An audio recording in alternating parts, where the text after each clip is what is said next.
Hi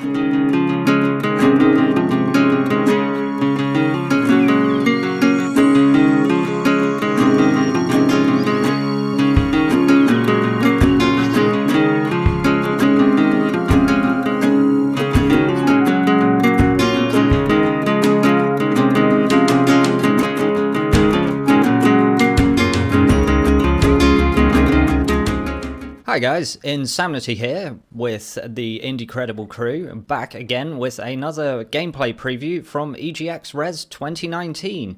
This is a game I got the pleasure of playing myself called Eastward.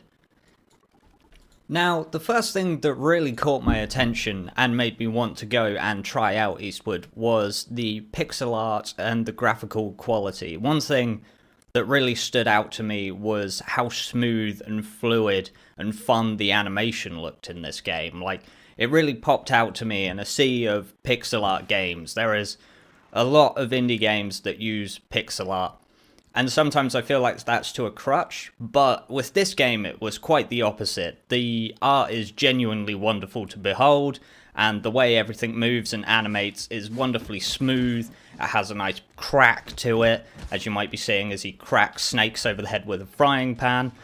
Weapon of choice, I really approve of that. Noting the cracking over the head of the frying pan, it's quite obvious looking here that the combat itself is simple but satisfying. Similar to like your old school Zelda games. There's not much depth to it now, but what little depth it had was more than enough fun because of how satisfying that crack and everything was.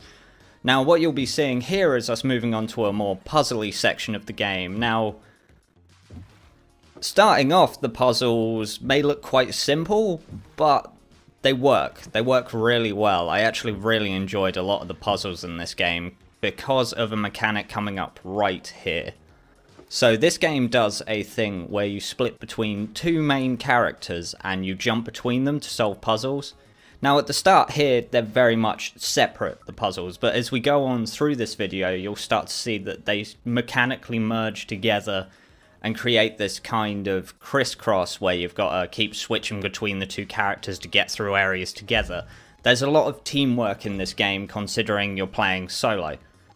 And I definitely felt like this was some of the biggest strengths this game had. The puzzles were interesting, solid, they made really good use of the mechanics, and they didn't take too long as well. There was no puzzle where I sat there and thought, I'm really having to think too much to solve this. All in all, the biggest pleasure I had with this game was definitely going through and solving the puzzles and switching between the two characters. You can see here actually there's a mechanic where you can split up and pair them together, which is good for stopping you from losing track of one another. Like, staying together is just as important as splitting apart in this. There's some cases where I was sitting around for a while going, okay, so what do I do here? And then thought, oh, okay, if I leave this person here and go around with the other character, actually I can do this. And it all sits out and works quite well. So while we're gently floating down the stream here, let's talk about some of the more specific aspects of each character. So you have your old guy who can hit things with a pan, and also you might have seen earlier he was dropping bombs, very much like Zelda. And you've got your girl who has this mysterious power over like light. You'll see there's a battery gauge under the hearts, that's actually hers, she has to recharge. There was a part where I was trying to figure out whether she had to stand in sunlight or run in circles to recharge. I couldn't quite figure out how that worked, but I'm sure that will be more explained in the later version. However, she kind of shot little beams of light that she could charge up to shoot forward. Cool thing noting actually is now that you have her in combat, she can actually use that to stun enemies. So switching between the two characters is also good in combat. Now, this may not seem like many abilities at first, but you won't see it on this, but if you paused during the demo I was playing, there was an inventory system which gives clues to sorts of ways this game could progress mechanically. Like, again, much like Zelda, you could maybe get items that grant more abilities and stuff. This is speculation, but, I mean, there's pretty good reason to believe this will be the case. The person I was talking to maybe wouldn't give away much, but I'm pretty sure you're going to get more abilities than what you have here, and that's going to really expand on the puzzles, and it's maybe going to get pretty crazy by the end. This is the bit I was talking about earlier where you can split off and then rejoin. This puzzle itself was really cool. Like, solid thumbs up to this one. As we continue moving through this cave, I'd like to talk about a bit before where we started on the footage. There was actually a bit before the scene you saw at the start where you were walking through a town talking to all these different interesting looking characters.